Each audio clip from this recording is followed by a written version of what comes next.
మిథున రాశి కాలచక్రం లోపల మూడో రాశి దేవగురు బృహస్పతి కేంద్రాధిపతి అవుతాడు. ఇక ఇప్పుడు చూసుకున్నైతే రెండో భావం లోపల గోచరం జరగబోతుంది.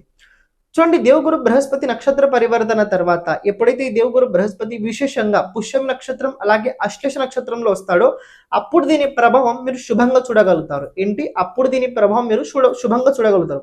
మరి అంతవరకు అశుభం చూస్తారా అంటే అంతవరకు మీరు అశుభం కాదు, అంతవరకు కొన్ని ప్రయత్నాలు నడుస్తుంటాయి, కొన్ని మార్పులకి సమయం మొదలవుతుంటది. ఈ జూన్ తర్వాత దేవగురు బృహస్పతి కర్కాటకంలో రావడం వల్ల మిథున రాశి వారికి కొన్ని పాజిటివ్ ఉన్నాయి, మరి కొన్ని నెగటివ్ కూడా ఉన్నాయి. దేవగురు బృహస్పతి కారక భావనాశ ఈ సూత్ర అనుసారంగా కొన్ని మార్పులు కూడా జరుగుతూ ఉంటుంటాయి. పూర్తి వీడియో చేయడం జరిగింది, ఇది మీకోసం ఏ ప్రకారంగా ఉండబోతుందని. కింద లింక్ ఉంది, కుదిరినట్లయితే మీరు చూడడానికి ప్రయత్నించండి.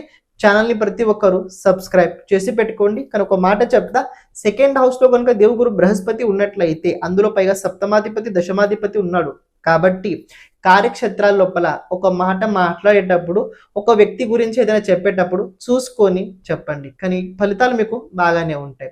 సర్వం శివార్పణమస్తు.